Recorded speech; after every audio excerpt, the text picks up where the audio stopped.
Assalamualaikum warahmatullahi wabarakatuh. Kita lanjutkan untuk pertemuan ke-14 ya, 14. Sebelumnya kita sudah membahas tentang mulai dari era scientific management, administrative and behavior, kemudian manajemen science, kemudian science management ya, science management. Kemudian kita masuk di era terakhir. Ada dua sebenarnya, saya kelompokkan menjadi new era saja ya, yaitu era sistem terintegrasi dan eranya global and IT ya, global dan IT.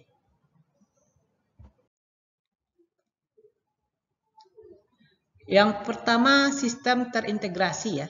Sistem terintegrasi ini merupakan era yang keempat ya, era keempat ya.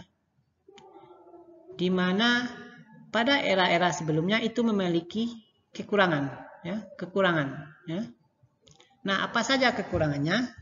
Ini sebagai pendahuluan ya, kita perlu melihat atau menyelesaikan permasalahan secara menyeluruh atau disebut sistemik ya. Artinya permasalahan itu tidak bisa diselesaikan secara parsial, sepotong-sepotong ya.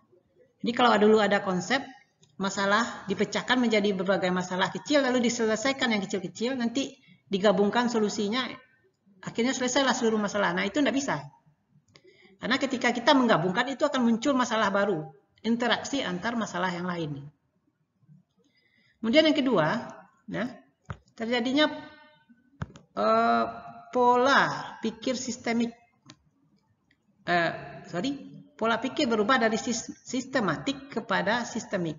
Seperti tadi, kalau di era-era sebelumnya, scientific management, manajemen science management, itu pola pikirnya adalah sistematik.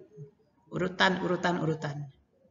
Sementara sistemik itu melihat secara keseluruhan. Atau disebut juga dengan holistik. Holistik. Kemudian mengintegrasikan aspek kuantitatif dan kualitatif. Ya. Kemudian terjadinya perubahan dari sistem tertutup ke sistem terbuka. Sistem tertutup ini misal ya, kalau kita tertutup ini, sistem itu dibatasi dengan lingkungan. Nah, sementara sistem terbuka itu tidak dibatasi lingkungan. Artinya lingkungan itu berpengaruh terhadap sistem yang kita akan coba carikan solusinya, permasalahannya. Terkait dengan sistem mungkin Anda sudah sudah saya jelaskan di awal ya, di awal-awal sekali pertemuan sebelum ujian tengah semester, apa itu sistem dan bagaimana menyelesaikannya, memodelkannya. Oke. Nah, ini permasalahan yang muncul ketika era baru ini ya, era sistem ya. Ya. Nah, ini contoh. Ini adalah rute ya. Dari A ke B 4, A ke H 8. Kalau kita melihat secara parsial, kita akan batasi dulu. Berarti kalau saya pengen dari A ke E, kalau parsial ini, itu yang pertama saya dari ini ke sini. Maka saya pilih yang 4. Karena lebih pendek. Kemudian kalau sudah tiba di B, ada 8, ada 11. Oke, saya pilih 8. Jadi sudah sampai di C. Kalau di C, oke selanjutnya, oke saya pilih ini 7, kecil. Kemudian saya pilih 9. Ya. Kalau kita jumlahkan, 4 tambah 8, 12, tambah 7, 19, tambah 9, 28. Ya. Ya. Bagaimana? Misalkan kalau kita lihat itu secara parsial, sekarang kita lihat secara global. Kita lihat secara keseluruhan. Misalnya kita cari mana nih yang angka yang kecil-kecil. Nah, ini misalnya 1, ada 2, oke. Nah udah. Nah misalnya ini dari A ke sini, saya ambil yang sini 8. Kemudian saya ambil 1, 2, 10. Totalnya berapa? 18. Tambah 3, 21. Lebih kecil malah. Ini contoh melihat secara sistemik, ya. Ya mungkin nanti ada solusi yang lebih kecil, jauh lebih kecil lagi. Tapi ini contohnya. Kalau kita mencari secara parsial, kita dapatnya ya 28, jaraknya 28. Tapi kalau secara sistemik, secara keseluruhan itu dapat jaraknya 21, lebih kecil. Nah, itu contoh pendekatan secara sistemik. Oke, nah bagaimana konsep sistem, jenis-jenis sistem, dan lain-lain, silakan Anda baca, Anda lihat video di pertemuan-pertemuan sebelumnya ya. Ini hanya mengulang sedikit. Kemudian kita masuk di era terakhir, yaitu era global dan informasi, teknologi informasi. Nah, munculnya era ini, yang pertama itu disebabkan oleh ini, jelas ya. Perkembangan teknologi informasi, komputer, internet yang sangat cepat. Dan kita berada pada era itu sekarang. Ya. Kemudian bersifat global. Jadi tidak ada lagi yang disebut batas negara. Ya. Batas negara tidak ada. Kemudian persaingan bisnis itu lebih ke jaringan atau chain. Ya. Misal apa? Saya kasih contoh. Misal toko A. Ya, itu menjual air minum dalam kemasan. Bukan toko ya. Merek ya, air minum merek A. Kemudian ada air minum merek B. Itu sama ya, air minum dalam kemasan atau bisa juga disebut dengan AMDK ya. Nah, ini persaingannya bukan lagi antara pabrik ini dengan pabrik ini. Ini bukan pabrik A dengan pabrik B, tapi sudah ke jaringan. Jaringan apa? Mulai dari supplier, pemasok, misalnya apa? Pemasok bahan baku plastik, ya.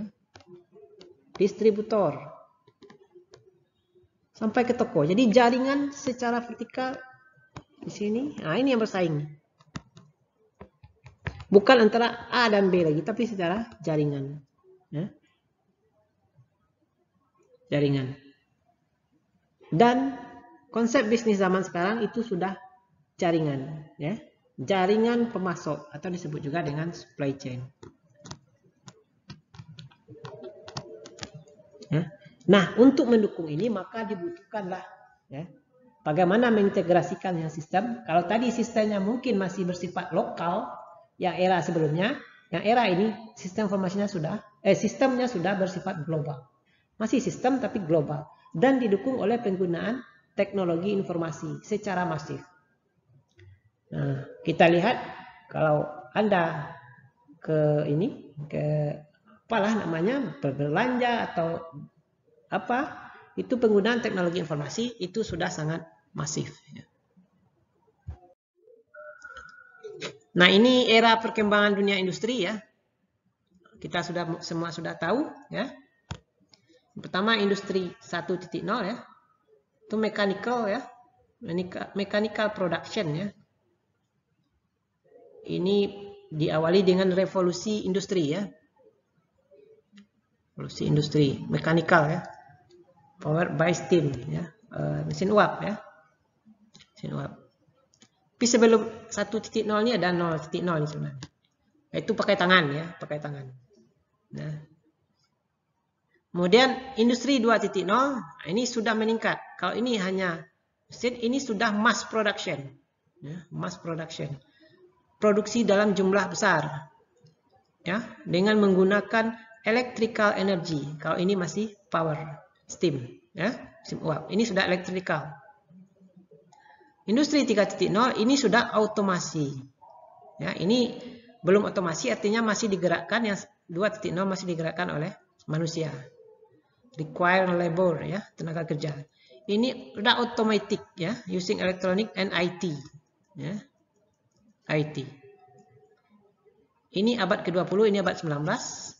Dan hari ini kita sudah sampai di eranya industri 4.0. Bedanya dengan yang otomatis, ini sudah terkoneksi dengan jaringan internet.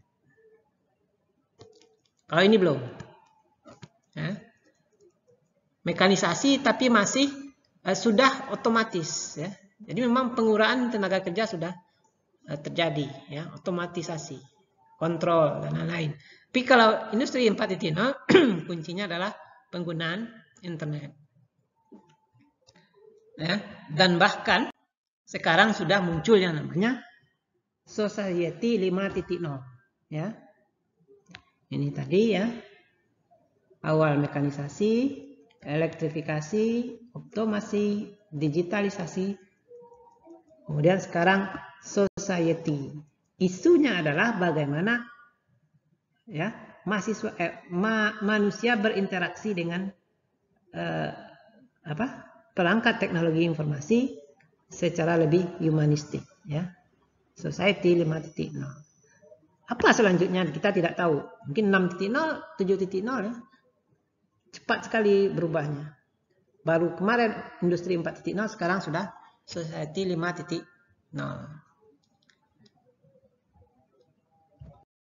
Oke, itu materi kita terkait dengan era dan pemikiran yang ada di teknik industri, perkembangannya ya. Ya. Jadi setelah MIT kita banyak berbicara tentang pemikiran yang ada di era yang ada di perkembangan keilmuan teknik industri. Ya. Namun perlu dicatat bahwasanya era sebelumnya itu apa-apa ilmunya itu tidak hilang ya, tidak digantikan, bukan dia lebih jelek ya, tapi itu masih dipakai ya, walaupun nanti proporsinya tidak terlalu banyak ya. Oh misalnya mentang-mentang sekarang sudah era 5.0, itu terkait dengan riset operasi itu tidak lagi ya, bukan seperti itu ya, bukan seperti itu. Ya. Pada era tersebut itu perkembangannya luar biasa pada masing-masing alat dan metode yang sudah kita jelaskan. Oke, itu saja. Terima kasih. Assalamualaikum warahmatullahi wabarakatuh.